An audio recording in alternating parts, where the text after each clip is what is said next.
AITA for signing the divorce papers knowing my wife overlooked the agreement that protected me?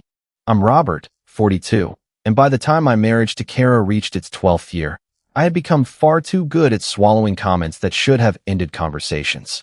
I was the husband who remembered exactly how she took her coffee, scraped ice off her windshield before she came downstairs, and fixed the loose cabinet hinge she'd complained about for 6 months, even though she never once noticed when it stopped squeaking. I kept track of birthdays on both sides of the family. I knew which takeout place made her stomach hurt and which one she pretended not to like because it was too basic. For a long time, I mistook patience for strength. Then Kara mistook my patience for weakness. She hadn't always treated me like I was something she had settled for. When we first got married, I admired how ambitious she was. Kara liked beautiful things, but back then, wanting them felt hopeful rather than cruel. She would tear pages out of home magazines and leave them on the counter. She would send me pictures of beach resorts and say, "Someday." I like that word. Someday meant we were building towards something together. We bought furniture slowly. We took vacations when we could pay for them without carrying the balance for a year. We cooked dinner more often than we went out. Kara used to laugh when I compared prices at the grocery store. "You and your coupons," she would say, leaning into my shoulder. At some point, the same words stopped sounding affectionate. The first change was so small, I almost convinced myself I had imagined it. I bought a new watch after wearing the same scratched one for almost 10 years. It was a decent watch, nothing flashy, and I'd spent weeks deciding if I actually needed it. Kara turned the box over in her hands and said, "It's cute." Cute. You know what I mean. I don't. She set it on the kitchen island and smiled in a way that was supposed to make me feel ridiculous for asking. "It's very you," she said. What does that mean? Practical. Safe. Don't be so sensitive. That became her favorite move. She would say something cutting, and if I objected, the problem wasn't what she had said. The problem was that I had reacted. My car was fine for someone who didn't care what people thought. The hotel I booked for our anniversary was nice in a sensible way. A sweater I gave her for Christmas was sweet, although she exchanged it 2 days later and left the store bag on the bedroom floor. She began comparing our life to everyone else's. Her friend had remodeled a kitchen. Her cousin had gone to Italy. Someone she followed online had received a diamond bracelet for no reason. Kara would show me pictures on her phone while I was eating breakfast and say, "Imagine being with someone who just did things like that." At first, I answered seriously. "We can plan a bigger trip next year. We should replace the counters after we finish the bathroom. We can afford the bracelet, but do you actually want it? Or do you want what it represents?" That last question made her go quiet. Then she said, "You make everything feel like a budget meeting." I tried to explain that I didn't want our life to become a performance we financed with debt. She heard that as a lack of ambition. I heard her criticism as a frustration we could work through. That was one of the mistakes I made for too long. I treated every insult like a communication problem. Kara treated every attempt to communicate like proof that I was insecure. Preston entered our marriage 6 months before the divorce papers appeared. At first, he was just a name Kara mentioned after dinners and social events. Preston says most people never build wealth because they're afraid of risk. Preston knows a place where the wait list is 6 months. Preston thinks experiences matter more than saving every dollar. She said his name casually, but she watched my face every time. One night, she came home after 10, wearing perfume I hadn't smelled before. She placed her phone face down on the counter and poured herself a glass of wine without asking if I wanted one. "Who's Preston?" I asked. She looked at me over the rim of the glass. "I've told you. He's part of the group I've been meeting with. You've mentioned him a lot. He has interesting opinions. About our finances? About life." I waited. Kara gave a short laugh. "Oh my God, Robert. Don't do this." "Do what?" "Turn one person with confidence into a threat because you don't have any." That answer told me more than a denial would have. After that, she guarded her phone. She changed the passcode she had used for years. She started taking calls outside, even when it was cold. If I walked into a room while she was texting, her thumb moved immediately to lock the screen. I didn't pretend not to notice. I also didn't accuse her without proof. One evening, she came into the kitchen while I was putting away dishes. She leaned against the counter, scrolling through her phone, and said, Preston is looking at a new place. The views are incredible. I closed the cabinet. Why are you telling me? She glanced up. It came up. You bring him up almost every day. He thinks bigger than most people. Than me? Kara tilted her head. If you heard that, maybe ask yourself why. I dried my hands and faced her. I'm not going to be spoken to like I'm a placeholder. Then stop acting like one. She walked away before I could answer. That night, I slept in the guest room. The next morning, she acted as if nothing had happened. She asked if I had moved her dry cleaning and complained that we were out of the coffee creamer she liked. I bought the creamer on my way home. That sounds pathetic when I put it plainly, but that was the rhythm of our marriage by then. She cut me. I tried to restore normalcy. She interpreted normalcy as permission. The person who finally said it plainly was Miles. Miles and I had been friends long enough that he knew when I was editing the truth to protect someone.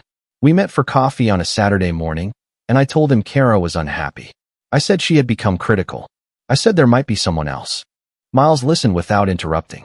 When I finished, he stirred his coffee once and set the spoon down. You're leaving something out, he said. What? The part where you tell me what she actually says to you. I gave him a few examples. His jaw tightened. You keep trying to be fair to someone who's using your fairness as cover. I don't want to blow up 12 years over a few bad months. Then don't blow it up. Document it. I'm not trying to trap her. If she's not doing anything, facts won't hurt her. I looked away. Miles leaned forward. Don't win the argument, Robert. Win the record. That line stayed with me. When I got home, Kara was out. She had texted that she was at a late lunch with friends, although it was almost 6. I sat at the dining table with my laptop and opened our shared credit card account. The first charge didn't prove betrayal. The pattern did. There was a reservation confirmation from an expensive restaurant for 2 on a night Kara had told me she was attending a professional dinner. There was a rideshare charge from a hotel to a jewelry store during what she had described as a girls' weekend. There was a hotel booking paid from our joint checking account, followed by a room service charge that included 2 breakfasts. I checked the dates against Kara's messages. She had texted me from that hotel. Long day. Going to sleep early. Love you. My hands went cold when I read it. Then I found a transfer for $12,000 labeled house buffer. The money had left our joint savings account and gone somewhere I didn't recognize. I searched our household expenses. No repair had cost $12,000. No tax payment matched it. No contractor invoice existed. I took screenshots. I downloaded statements. I saved the reservation confirmations as PDFs and printed copies because Miles's voice was in my head telling me not to trust one location. I didn't confront Kara that night. She came home after 11, carrying a shopping bag and talking too brightly. You're still awake? Yes. She set the bag on a chair. I told you not to wait up. I didn't. She paused, studying me. For 1 second, I thought she knew I had found something. Then her phone buzzed, and she smiled before turning the screen away. 3 days later, she gave me the emotional proof by accident. I was at the grocery store when my phone rang. Kara's name flashed on the screen. I answered, but no one spoke. Kara. I heard movement, then her laugh. Not the polite laugh she used around family. The loose, breathless laugh I hadn't heard directed at me in years. Preston said something I couldn't make out. Kara replied, he'll sign. He always does what keeps the peace. My shopping cart was beside a freezer case. I remember staring at a row of frozen pizzas while people moved around me. Preston said, you sure he won't make this difficult? Kara laughed again. Robert? No. He hates conflict more than he loves being right. The call ended. A voicemail notification appeared a few seconds later. She had apparently believed she'd disconnected and then called me again by accident, leaving part of the conversation in my inbox. I stood there until someone asked if I was using the cart. That sentence hurt more than finding the hotel charge. He always does what keeps the peace. She had taken every compromise, every swallowed response, every second chance, and turned them into evidence that I had no spine. I left the store without half the groceries on my list. The next morning, I called Elise. She had represented a friend of Miles in a complicated divorce, and Miles had sent me her number with one message: talk before you react. Elise's office was quiet and almost aggressively plain. No inspirational signs, no family photos, no soft music. She sat across from me, read through the first batch of documents, and asked precise questions. Do you have access to the original statements? Yes. Are these accounts jointly titled? Yes. Did you authorize the transfer marked house buffer? No. Do you know where it went? No. Do you have any proof connecting the hotel or restaurant charges to the man you mentioned? Not directly. She tapped the dates on the hotel statement. You don't need to solve everything today. I nodded. I need you to understand something, she said. The affair is emotionally relevant. The spending is legally relevant. I slid the voicemail transcript toward her. She didn't react to Kara's insult. I don't need to know whether she's a bad wife, Elise said. I need to know whether she moved marital money while planning an exit. And, from what you brought me, she did. Then I gave her the financial agreement. Years earlier, Kara and I had gone through a serious fight after she used a large amount of joint money on a business idea without telling me. The business never launched. The money vanished into consulting fees, branding packages, deposits, and expenses she could barely explain. We almost separated then. As part of staying together, we signed a post-nuptial agreement. It identified certain assets I had before the marriage, along with several investment accounts and later contributions that would remain separate under specific conditions. It also required both of us to disclose major transfers and addressed misuse of marital funds. At the time, Kara called it paranoid paperwork. She signed it in front of separate counsel, complained about the fee, and never mentioned it again. I hadn't thought about the document in years. Elise read it twice. Did she have her own attorney review this? Yes. It's listed on the signature page. Was there full disclosure attached? Yes. Any amendments? No. She sat back. She may have forgotten this exists, she said. The court will not. I felt something loosen in my chest, though it wasn't joy. So she can't just take half of everything? Not everything is marital property. This agreement appears to protect the accounts it identifies, subject to a full review. It also gives us a clean basis to examine the transfer activity. I thought of Kara saying Preston understood value while I understood coupons. Elise closed the folder. Do not confront her with this. I wasn't planning to. Do not threaten. Do not embellish. Do not post. Do not forward private material to anyone because you are angry. I won't. Good. Send less than you want to. Assume a judge may someday read every message. That became the second set of rules I lived by. The first were Miles's. Do not chase an emotional win. Do not react before the record is complete. Do not confuse silence with surrender. 2 weeks later, Kara placed the divorce papers on our dining table. Dinner had gone mostly untouched. 2 glasses of water sat between us, both full. Kara had dressed more carefully than she usually did for dinner at home. Her hair was styled. She wore the earrings she saved for expensive restaurants. Her wedding ring was gone. She slid the papers toward me. You can sign this now, she said, or you can make it embarrassing. I looked at the empty place on her left hand. Are you sure this is what you want? Kara's mouth curved slightly. I don't hate you, Robert. I just outgrew what you think is enough. That wasn't what I asked. I'm sure. I read the first page. Elise had already told me the filing itself didn't determine the financial outcome, and that I could acknowledge service without accepting Kara's proposed terms. The papers in front of me were designed to look final, but they weren't. Kara leaned back in her chair. Preston can give me a life you'll never touch. I kept reading. She mistook that for shock and continued. You made comfort your whole personality. You think being dependable makes up for never becoming more. I picked up the pen. Kara watched closely. I'm not going to waste the rest of my life with someone who thinks small, she said. I signed the acknowledgement where Elise had instructed me to sign, dated it, and made a copy with my phone. Kara blinked. That's it. That's it. You're not even going to fight. I'm not competing for a marriage you already sold in your head.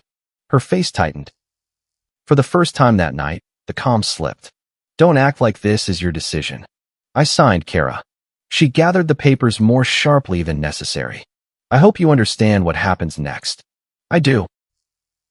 She left 20 minutes later. I heard the front door close, then the sound of a car waiting at the curb. I didn't look through the window.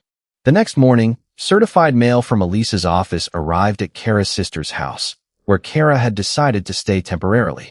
The same material was also sent electronically to Kara's attorney. The letter wasn't dramatic. That was what made it effective. It demanded preservation of financial records. It identified questionable use of marital funds. It requested documentation for the $12,000 transfer. It reserved my right to seek reimbursement, credit, or offset.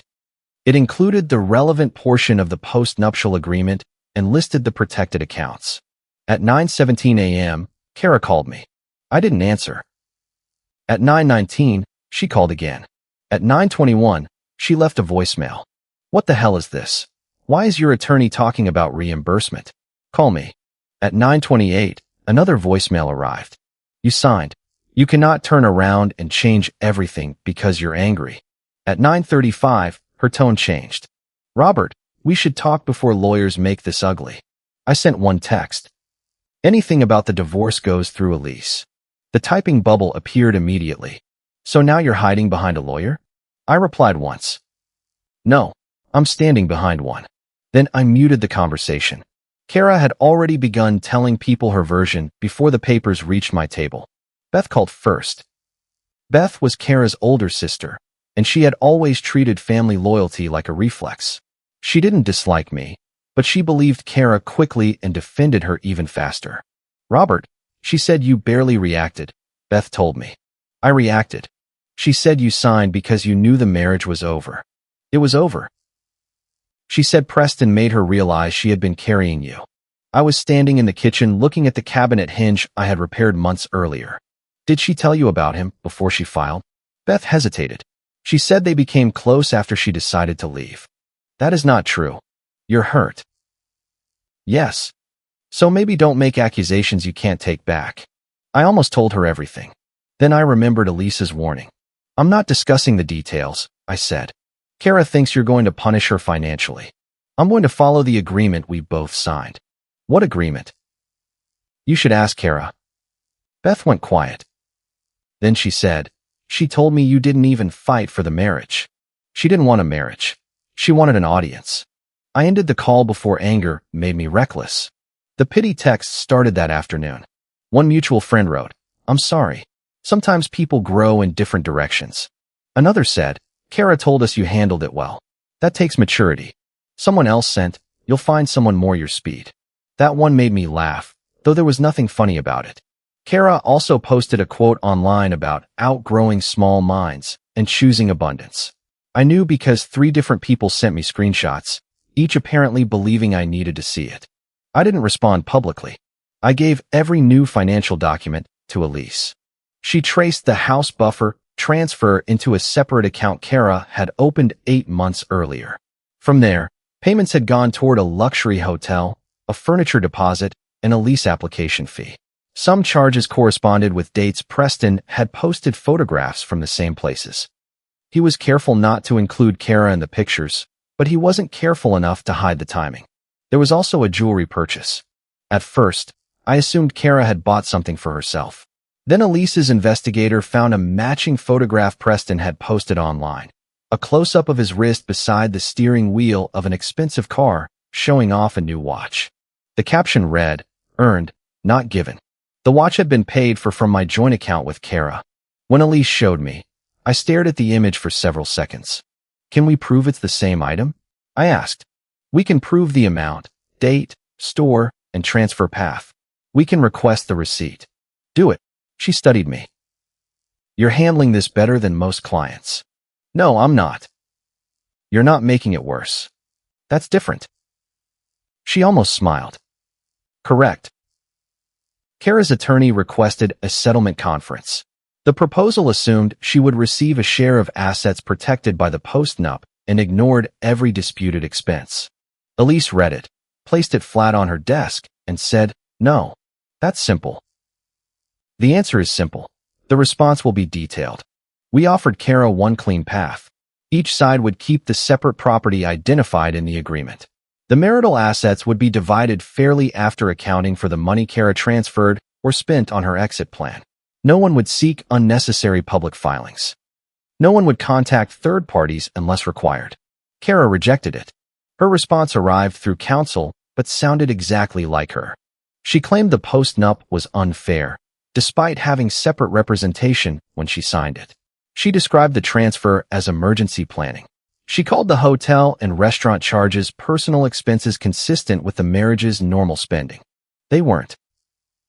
Then she tried to reach me directly. "I know you're enjoying this," she said in a voicemail. I listened once and forwarded it to Elise. A second message came after midnight. "Preston thinks this is getting ridiculous. You're making yourself look obsessed." I deleted it after saving a copy. A third came the next morning. "Can we meet without lawyers and talk like adults?" I replied in writing.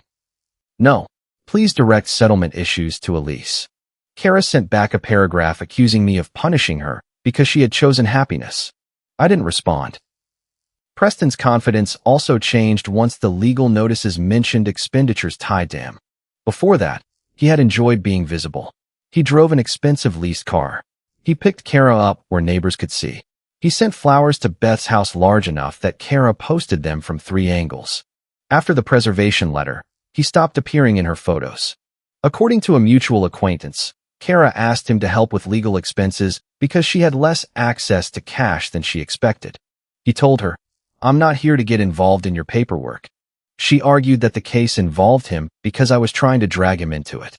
Preston reportedly answered, "Then handle your divorce before you bring me into anything." That was the man who supposedly understood her value. He liked being chosen over a husband. He didn't like being attached to the cost of that choice. The public part of the story should have ended there. I wanted it to. I had no interest in distributing evidence to people who had no business seeing it. I didn't want revenge through humiliation. I wanted the truth documented where it mattered, and the marriage ended without Kara taking what was not hers. Kara could not leave it alone. A few weeks after the first attorney letter, Beth hosted a dinner for a mix of relatives and mutual friends. Kara brought Preston. I wasn't invited, which was fine with me.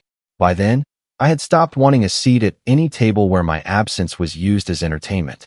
Later, I learned that Preston arrived in the leased car Kara had praised so often. He wore the watch purchased through the trail of marital money and carried a bottle of wine that he made sure everyone noticed. Kara introduced him as though she were presenting a promotion. At first, the conversation stayed polite. Then someone asked if the divorce was moving quickly. Kara said, "It would be, if Robert weren't suddenly pretending to be a businessman." A few people laughed. Beth did not. Kara continued, "He finally accepted reality. Some people are just built for smaller lives." Preston added, "Kara deserves a different level of life." That was the point when one of our mutual friends, Daniel, texted me. I was home, sitting on the couch with a bowl of takeout noodles going cold on the coffee table. My phone buzzed. Daniel wrote, "Kara is saying you had nothing to offer and are now trying to block her settlement because Preston has more money. Is that true?" I read the message twice. Then another arrived. "She says you admitted you couldn't compete." I had promised myself I would not embarrass her. Then I realized she was counting on that promise while embarrassing me. For almost a week, a draft email had been sitting in my account. I had written it after the third pity text, then sent it to Elise instead of anyone else. She cut half of it. "No motives," she said. "No adjectives. No speculation. Facts only. I may never send it." That would be preferable. What if she keeps lying? Correct only what is necessary, only to the people she involved, and only with material you can defend. I opened that draft. The subject line read, "What Kara left out." The email was 6 sentences. I didn't want strangers in my marriage. But since Kara invited each of you into the story, here is the part she left out. I signed because I was done fighting for someone who had already spent marital money on her exit plan. My attorney has identified undisclosed transfers and expenses connected to that plan, and the financial agreement Kara signed years ago protects the separate assets she expected to claim. Further communication about the divorce will go through counsel. I am not asking anyone to choose sides, but I will not allow a false story to stand uncorrected. The attachments were limited and redacted. A page from Elise's letter showing the preservation demand and reimbursement claim. A joint account statement with unrelated transactions blacked out. The hotel charge. The rideshare receipts. The $12,000 transfer. The relevant excerpt of the post-nup. No private messages. No intimate details. No insults. No claim that Preston was broke, fraudulent, or anything else I couldn't prove. I sent it only to the people Kara had directly spoken to: Beth, Daniel, 3 mutual friends, 2 relatives who had contacted me, and Preston, because several of the documented expenses were tied to him. Then I put my phone face down. At Beth's table, the first phone buzzed before Kara finished another story about how relieved she felt. Then another buzzed. Then Preston checked his. Daniel later told me the change was immediate. Beth opened the attorney letter first. Her expression tightened as she scrolled. One of the friends covered her mouth. Another looked from the hotel charge to Kara. Kara said, "Nobody needs to read that." Beth looked up. "Did you use joint money for him?" Kara's chair scraped against the floor. "That is private." That was not a no. "You have no idea what Robert put me through." I asked if you used joint money. Preston's face had gone still. He zoomed in on one of the statements, then looked at Kara. "Why is my name connected to this?" "It isn't. Robert is twisting things. The expenses are connected to dates and places I was with you." Kara lowered her voice. "We'll talk about it later." "No, you'll talk about it now." The room had gone silent. Kara called me. I let it ring once, then answered. Her voice shook, but not with sadness. She was furious because she had lost control of the room. "What did you send them?" "The part you left out. You had no right. You brought them into it. You're humiliating me." I could hear dishes moving in the background and someone whispering. "You wanted everyone to know I signed," I said. "Now they know why I didn't argue. You made me look like a thief. I sent records. You're trying to destroy my relationship." "No. I corrected the part you lied about. Take it back. I can't unsend accurate documents." She lowered her voice further. "Robert, please. Just tell them this is a misunderstanding." For one second, I heard the version of Kara who used to sit beside me on the kitchen floor eating pizza because our first dining table hadn't been delivered yet. Then she added, "Preston is furious." That ended any temptation to protect her from the consequences. "Anything else goes through Elise," I said. "You are unbelievable. You humiliated me with lies." I answered with paperwork. I ended the call. Preston left the dinner less than 10 minutes later. Kara followed him outside, where they argued beside his car. Beth stayed inside with the others. According to Daniel, no one knew what to say because the evening had been built around a story that collapsed as soon as anyone saw the dates. Preston didn't take Kara with him. He told her, "I didn't sign up for this kind of mess." By the following week, he had removed the photographs connected to the hotel and jewelry store. That didn't matter. The copies had already been preserved. He also hired his own attorney after receiving a formal request for records related to certain expenses. He wasn't accused of a crime. He wasn't dragged into a courtroom spectacle. He simply discovered that benefiting from someone else's marital funds could make him relevant to the divorce he had enjoyed mocking from a distance. His relationship with Kara did not survive the inconvenience. It didn't end in one grand breakup. It faded through canceled plans, delayed replies, and excuses. First, he said he needed space until the legal situation settled. Then he told Kara he was not ready for the pressure of marriage. Finally, he admitted he had never promised marriage at all. Kara had built her exit around a future Preston had described vaguely enough to deny later. The expensive car was leased. The apartment with the impressive view belonged to a company that covered part of his housing. His social life was full of people who looked wealthy in photographs and divided every bill privately. He wasn't poor. He was simply not the rescue plan Kara had imagined. More importantly, he didn't want to become one. Beth called me 3 days after the dinner.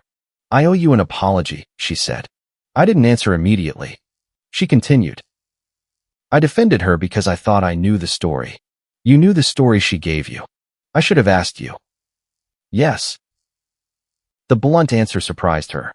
"I'm sorry," she said again. "I appreciate that." Did she really sign that agreement? With her own attorney? And the money? Elise is handling it. Beth exhaled. "Kara says you planned all of this to make her look bad. I planned to protect myself after I found the charges. She says sending the email was cruel. She was telling people I had nothing, that I gave up, and that Preston replaced me because I couldn't compete." "I know." "I sent it to the people she told." "I know." Beth was quiet for several seconds. Then she said, "She still won't answer me directly about the money." That is an answer. Some friends apologized. Others disappeared, which was also useful information. Daniel sent a longer message saying he shouldn't have repeated Kara's claims without checking.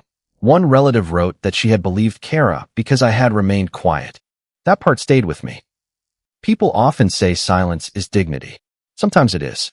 Sometimes silence simply gives the louder person unrestricted access to the truth. I did not regret waiting until I had records. I also did not regret correcting the story once Kara made my humiliation part of her social life. The legal consequences were less cinematic than the dinner and more important. Elise obtained records for the separate account. The $12,000 transfer had funded Kara's lease application, furniture deposit, and several expenses tied to her plans with Preston. Additional joint funds had paid for travel, dinners, gifts, and hotel stays. The amounts were not enough to ruin either of us. That was never the point. They were enough to affect the settlement. Elise pushed for reimbursement or offsets against Kara's share of marital property. Kara's proposed claim against my separate accounts went nowhere once the postnup was fully reviewed. Her attorney stopped calling it meaningless paperwork and started negotiating around it. At one meeting, Kara accused me of hiding wealth from her. Elise asked if Kara had received the disclosure schedules before signing. Her attorney said yes. Elise asked if Kara had separate counsel. Yes. Whether she had signed voluntarily. Yes. Whether the accounts were specifically identified. Yes. Elise closed the folder. She may dislike the agreement now, she said. That does not erase it. Kara looked at me across the conference table. For years, she had treated my ordinary habits as proof that I had no ambition. She never understood that I liked stability because I had worked hard to create it. I didn't advertise every account. I didn't use numbers to dominate dinner conversations. I didn't need my life to look expensive to know it had value. Her mistake was not that she failed to discover I was secretly rich. I was not. Her mistake was assuming quiet meant careless. The assets protected by the agreement were meaningful, not magical. They represented years of saving, investing, and saying no to purchases that would have impressed people for a week and burdened us for years. Kara had signed the document because she thought there was nothing important in it. Now she wanted access to the very thing she had mocked me for building slowly. The final settlement reflected the records. We divided the marital property after accounting for the disputed spending. Kara kept what was fairly hers. I kept what the agreement protected. Neither of us walked away destitute. Neither of us received a fantasy outcome. Kara received less than she had expected because expectation is not ownership. The process also cost her more than it needed to. Rejecting the first reasonable offer led to additional document requests, attorney time, and scrutiny. Elise never celebrated that. She can be angry, she told me. Angry does not change the records. Kara continued trying to reach me outside counsel. Some messages were hostile. Some were nostalgic. One night, she wrote, "Do you remember the first apartment and how happy we were with nothing?" I stared at the message. I remembered. We hadn't had nothing. We had each other, trust, plans, cheap furniture, and a future that felt shared. What Kara meant was that we had owned fewer expensive objects. The next message arrived before I responded. I think Preston made me confused about what mattered. That was the closest she came to admitting responsibility, and even then, she placed part of it on him. I did not answer. The following morning, she asked again to meet without lawyers. "Just coffee," she wrote. "No paperwork. We owe 12 years more respect than this." I thought about the voicemail. He always does what keeps the peace. I wrote back one final time. "You don't get private access to me after making private lies public. Please communicate through Elise." Kara replied with 3 angry paragraphs. I forwarded them and blocked her number after confirming that counsel had a proper communication channel.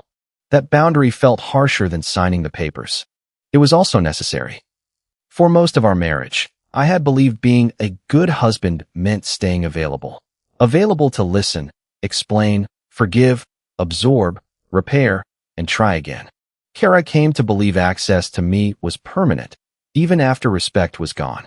The divorce taught me something more practical than any dramatic revelation. Access is not an entitlement. A A shared history does not require me to keep volunteering for fresh damage. The house became quieter after Kara moved the rest of her things out. At first, the silence felt wrong. Her coffee mug was gone from the cabinet. Half the closet was empty. The perfume she used to leave in the bathroom no longer hung in the air. I kept expecting the front door to open around 6 and her keys to hit the bowl by the entryway. Then I began noticing other things. No phone placed face down when I entered a room. No insult disguised as advice. No conversation in which I had to defend the price of something I hadn't even bought. No tension at dinner because I had chosen the wrong restaurant, the wrong bottle of wine, or the wrong version of a life she believed should impress strangers. Miles came over one Saturday and helped me move a chair Kara had always hated into the living room. He stood back and looked at it. "That thing is ugly," he said. "I know. You keeping it?" "Absolutely." He laughed. Then he looked around the room. "You okay?" "Getting there." "You know you didn't win because Preston left." "I know." "You didn't win because she got less money either." "I know." He nodded. "You won because you stopped helping her use you." That was closer to the truth than anything I had been able to say. I did not celebrate Kara's humiliation. I did not follow her life after the divorce. When people brought me updates, I asked them not to. I knew Beth and Kara were still trying to repair their relationship. I knew some friends never returned to Kara's side. I knew others forgave her because families often choose peace over permanent judgment. None of that required my participation. My part was finished. I had stayed too long because I kept hoping respect would return if I proved I deserved it. I thought another thoughtful gesture, another calm conversation, another season of patience might remind Kara of who we had once been. But respect is not something anyone should have to audition for inside a marriage. Kara told me I would be nothing without her. The truth was, without her, I finally stopped shrinking. If you liked it, don't forget to leave a comment and support the channel by subscribing. See you in the upcoming stories.